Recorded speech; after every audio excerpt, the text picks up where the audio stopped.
Les secours se précipitent pour déblayer les blessés et les morts des décombres.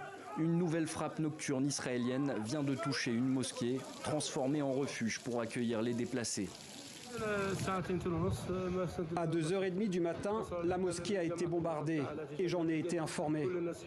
J'ai trouvé des personnes déplacées sous les décombres et couvertes de débris. 20 personnes sont tombées en martyrs et 20 autres ont été blessées.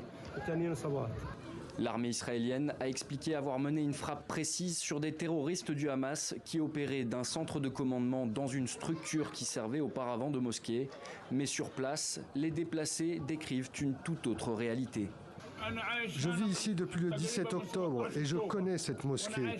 Elle abrite des personnes déplacées, des personnes âgées et des sans-abri qui ont perdu leurs proches et leurs enfants. Ils cherchaient simplement un endroit où dormir. Dans le nord de la bande de Gaza, à Jabalia, l'armée israélienne dit avoir encerclé la ville pour empêcher le Hamas d'y reconstruire ses capacités opérationnelles. La population se met en fuite après avoir reçu l'ordre d'évacuer. Nous avons dû fuir à cause des bombardements aléatoires pour protéger nos enfants.